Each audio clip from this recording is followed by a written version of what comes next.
Hello student तुमालोक आटाइके स्वागतम जनाइছো আজি তোমালোকৰ ক্লাস 9 ৰ অসমীয়া বিষয়ৰ যেটো সময় চেপ্টাৰ আছে নীলমণি ফুকনদেৱৰ দ্বাৰা লিখিত সেই চেপ্টাৰটো আজি আলোচনা কৰিম গতিকে তোমালোকে ভিডিওটো প্ৰথমৰ পৰা শেষলৈ চাই থাকিবা সো সময় এইখিনি 2 নম্বৰ হেইটো সো এটো পাছৰ ক তোমালোকৰ কাৰণে যিখিনি ইম্পৰ্টেন্ট হেখিনি মই হাইলাইট কৰি থৈ দিছো সো সময়ৰ এই ভাগবিলাক বিশেষ লক্ষণাক্ৰান্ত আৰু এটো শাৰীৰ খৰ কোৱেশ্চন আৰু ইফালে চাই মই কোৱেশ্চনখিনি বাৰো শেষত মই গুটেখিনি কৈ দিম ইয়াৰ পিছত সো 27 পেজৰ এটো এইখিনি যিখিনি আছে ইয়াতে শাৰীৰ ঘ এটো আৰু এটো সময়ৰ সদব্যৱহাৰ এটো 7 আৰু 28 নম্বৰ পেজৰ এটো হল তোমাৰ পাছৰ খৰ কোৱেশ্চন আনসাৰ আৰু এটো হল পাছৰ ঘ আৰু ইয়াতে হ'ব তোমাৰ পাছৰ ক ओके नेक्स्ट आमी অনুশীলনীৰ কোৱেশ্চনখিনি আলোচনা কৰো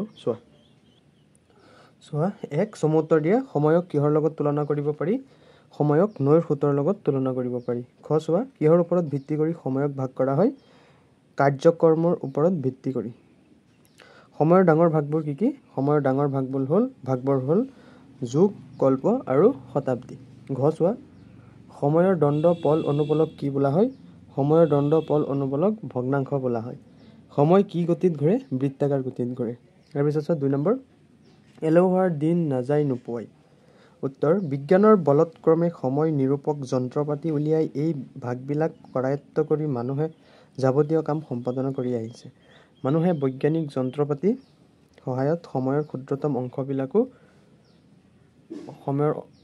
অংশবিলাকো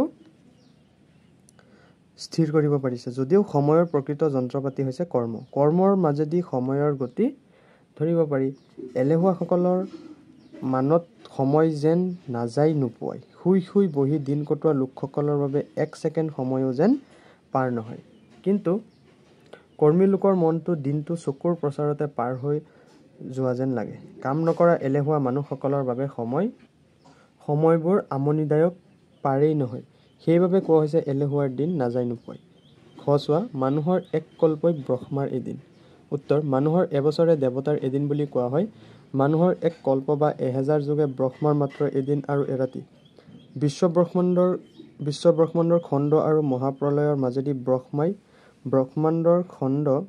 ব্ৰহ্মাই সৃষ্টিৰ গতি অব্যাহত ৰাখিবলৈ কি বিৰাট ধৰ্মক্ষেত্ৰ পাতিব লগা হৈছে সেই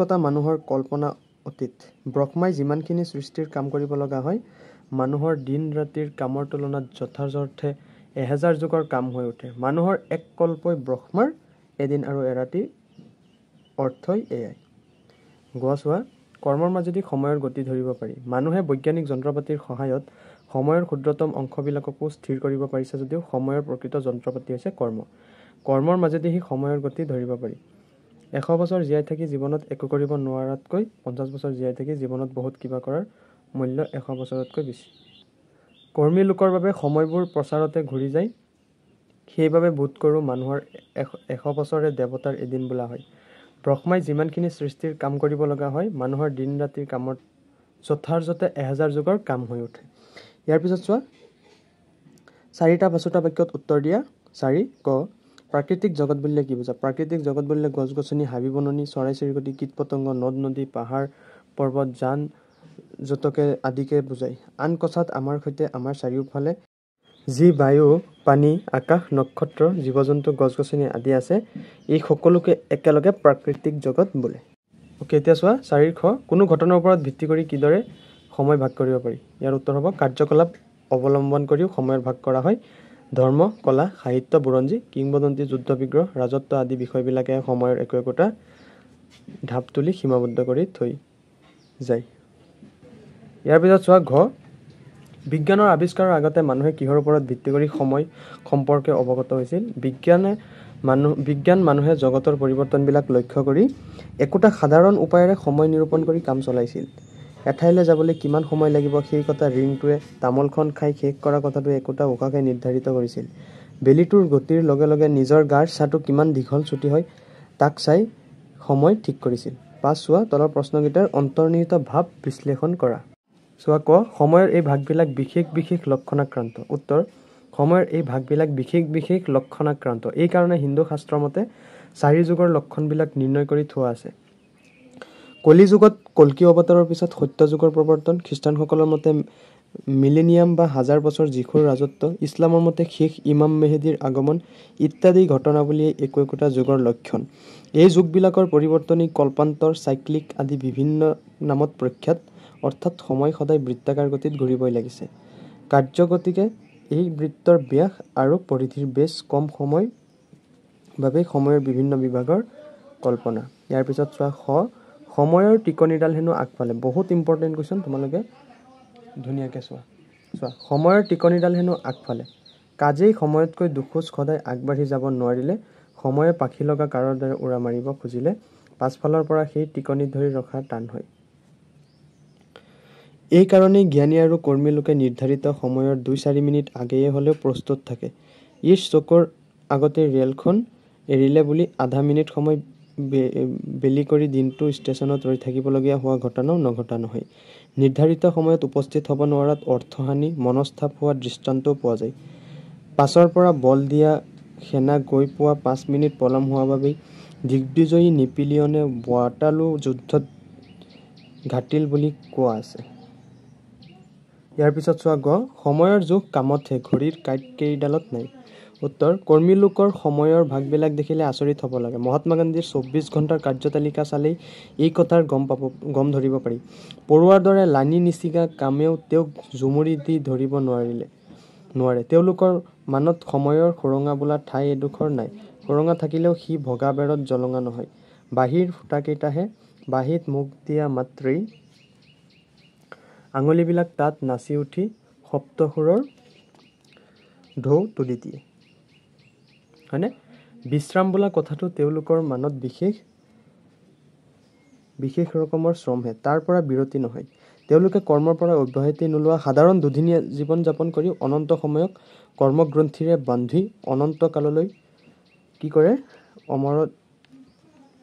অমৰধাম লাভ কৰে। সময়ৰ জোখ কামতহে, সেয়ে কোৱা হয় যে সময়ৰ জোখ কামতহে, ঘড়ীৰ কাঁইট কেইডালত নাই। অমূল্য ধন বোলা কথাষাৰ সঁচা।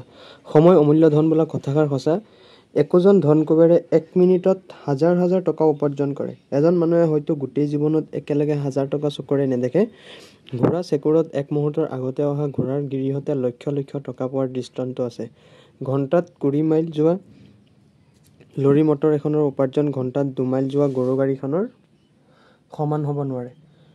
ঘনাই মাকোটো মাৰিব পৰা শিপিনীয়ে দিনটোত উলিওৱা 2খন গামোচাৰ মূল্য 3 বাৰ টোৱাই মাকো মাৰি দিনটোত উলিওৱা এখন গামোচাৰ মূল্যতকৈ নিশ্চয় বেছি। পৰীক্ষাত প্ৰশ্নকাকত পিটিকি থাকি সময় নষ্ট কৰা পৰীক্ষাৰ্থীতকৈ তলৰ মূৰ ওপৰ কৰিবলৈ সময় নোপোৱা পৰীক্ষাৰ্থীয়ে নম্বৰ বেছি পাবই পাব। ইয়াৰ পিছত চোৱা 6, প্ৰাকৃতিক জগতৰ গতিবিধি লক্ষ্য কৰিও সময় নিৰূপণ কৰা হয়। ইয়াৰ উত্তৰ চোৱা, প্ৰাকৃতিক জগতৰ গতিবিধিবোৰ কি? কেনেকৈ এই গতিবিধিৰ দ্বাৰা সময় নিৰ্ণয় কৰিব পাৰি? উত্তৰ, প্ৰকৃতি জগতৰ গতিবিধি লক্ষ্য কৰিও সময় নিৰূপণ কৰা হয়। 6 ঋতুৰ উদ্ভৱ ইয়াতেই। জাৰত টেটুৱাকে ধৰি ঠেৰেঙা হৈ থকা গছৰ ডালত কুঁহিপাত ওলালেই বসন্ত ঋতুৰ আগমন ধৰিব পাৰি। হয়নে? চোৱা, পদুম ফুলপাহ ৰাতিপুৱা মুকলি হৈ সন্ধিয়া জাপ গৈ সূৰ্য উদয় হোৱা আৰু অস্ত যোৱা সময়ছোৱা দেখুৱাই দিয়ে। বেলি ফুল সূৰ্যৰ লগে লগে ঘূৰে, ইয়াক বেলি ঘড়ী বুলিও ক'ব পাৰি। কঁঠালে মুচি পেলালে, আমে মলিয়ালে, ধান পকিলে, বাঁহে গাজ মেলিলে, ঢাপত কেতেকী গোন্ধালে একোটা ঋতুৰ সম্ভেদ পোৱা যায়। ইয়াৰ পিছত চোৱা 7, নিয়মানুৱৰ্তিতা আৰু সময়ৰ সদ্ব্যৱহাৰ। ইয়াক বিষয় হিচাপে লৈ এটি টোকা যুগুত কৰিব দিছে। উত্তৰ, সময়ৰ সদ্ব্যৱহাৰ কৰা কথাৰ ওপৰতে তাৰ যথাৰ্থ মূল্য স্থিৰ কৰিব পাৰি। কৰিবলগীয়া কামখিনি শৃংখলা লগাই কৰি উঠিলেই সময়ৰ সদ্ব্যৱহাৰ কৰা হ'ল বুলি ক'ব পাৰি। শৃংখলা লগাই ৰেলগাড়ীৰ সময় তালিকা নিৰূপণ কৰা হয় বাবেই কেৰ্কেটুৱাই গছে গছে বগাই ফুৰাৰ দৰে মানুহে ইখন ৰেল এৰি সিখন ৰেলত উঠি দেশ বিদেশ বৰগ মালঘৰ যেন কৰি ঘূৰি ফুৰিব পাৰে। ঘৰখন চলোৱাৰ পৰা এখন ৰাজ্য চলোৱালৈকে সকলো কাম শৃংখলাৰ মাজেদি সময়ৰ সদ্ব্যৱহাৰ নকৰিলে ঘৰ গুচি অচিৰেই বাঁহতল হৈ উঠে, ৰাজ্য গুচি অৰাজ্যকতাত পৰিণত হয়। ইয়াৰ পিছত 8, ভাৱ সম্প্ৰসাৰণ কৰা। বহুত ইম্পৰ্টেণ্ট তিনিওটা। চোৱা সময়ৰ খৰ মাৰিব নাজানিলে খৰ পহুৰ মঙহ খাবলৈ আশা কৰা মিছা। উত্তৰ এবিধ খৰ হ'ল কাৰ। ইয়াক ধনুত গুণ লগাই জীৱ জন্তু নিধন কাৰ্যত ব্যৱহাৰ কৰা হয়। খৰ পহু হ'ল এক শ্ৰেণীৰ তীব্ৰবেগী পহু। ইয়াৰ মঙহ খাবলৈ সোৱাদ। সেই সোৱাদ লগা অৰ্থাৎ ভাল লগা বা কামত অহা লাভদায়ক কোনো এটা ঘটনা ঘটিবলৈ হ'লে উচিত সময়ত কাম কৰিব পাৰিব লাগিব। অৰ্থাৎ সময়ৰ যথোপযুক্ত ব্যৱহাৰৰ কথা ক'বলৈ গৈ এই উপমাটি প্ৰয়োগ কৰা হৈছে। ইয়াৰ পিছত চোৱা আইৰু বাৰ্তা গংগাৰু যাত্ৰা। অসমীয়া ভাষাৰ এটি যোজনা হৈছে আইৰু বাৰ্তা গংগাৰু যাত্ৰা। ইয়াৰ ভাৱাৰ্থ এইটোৱে যে এটা কামৰ লগতে আন এটা মহৎ কাৰ্য সম্পাদনা কৰা বিয়া দিয়া জীয়ৰী এগৰাকী মাকৰ ঘৰলৈ অহাটো আনন্দৰ কথা। লগতে মাকৰ ঘৰত যদি গংগা নদী পাৰ হৈ যাব লাগে তেতিয়াহ'লেতো আৰু সৌভাগ্যৰ কথা, কাৰণ গংগা নদীত স্নান কৰিলে পুণ্য লাভ কৰে। গতিকে মাকৰ মুখ দেখাৰ লগতে গংগা স্নান কৰা দুটা মহৎ কাৰ্য সিদ্ধি কৰা হয়। ইয়াৰ দ্বাৰা ইয়াকে বুজাইছে যে এটা কাৰ্য কৰিবলৈ গৈ আন এটা মহৎ কাৰ্য সম্পাদনা হোৱা। ইয়াৰ পিছত চোৱা খ ৰাইজে নখ জোকাৰিলে নৈ বয়। উত্তৰ এজন মানুহৰ অকলশৰীয়া প্ৰচেষ্টাত কোনো এটা কাম সমাধা কৰিবলৈ অসম্ভৱ যেন লগা কাম একোটাকে সমূহীয়া প্ৰচেষ্টাৰে সম্ভৱপৰ কৰি তুলিব পাৰি। নৈ এখন বৌৱাব পৰাটো এজন বা দুজন ব্যক্তিৰ বাবে সম্ভৱপৰ নহয়, কিন্তু গোটেই ৰাইজ মিলি খেদি কামটো আৰম্ভ কৰা হয়। নৈ এখন বোৱাই নিয়াটো একো টান কাম নহয়। ৰাইজৰ নখৰ আগৰ এটোপা এটোপা পানীৰে নৈ বোৱাৰ পৰাৰ দৰে এপইচা দুপইচাকৈ উঠাই ৰাইজৰ পইচাৰে একোখন ডাঙৰ অনুষ্ঠান কি কৰিব পাৰি গঢ় দি তুলিব পাৰি। প্ৰতিষ্ঠান গঢ়াৰ দৰে মহৎ কাৰ্যও অনায়াসে সম্পাদনা কৰিব পাৰি। গতিকে উক্ত বাক্যটিৰে সন্মিলিত শক্তিৰ মহত্ব তথা ক্ষমতাৰ কথাকেই আঙুলিয়াই দিয়া হৈছে। ইয়াৰ পিছত চোৱা ৯ নম্বৰটো সন্ধি ভাঙিব দিছে আমাক। শকাব্দ কি হ'ব? শক যোগ অব্দ। খ্ৰীষ্টাব্দ হ'ব খ্ৰীষ্ট যোগ অব্দ। শংকৰাব্দ হ'ব শংকৰ যোগ অব্দ। চৈতনাব্দ হ'ব চৈতন যোগ অব্দ। লক্ষণাক্ৰান্ত হ'ব লক্ষ যোগ আক্ৰান্ত। কল্পান্তৰ হ'ব কল্প যোগ অন্তৰ। কৰায়ত্ত হ'ব কৰ যোগ আয়ত্ত। আৰু মনস্তাপ হ'ব মনঃ যোগ তাপ।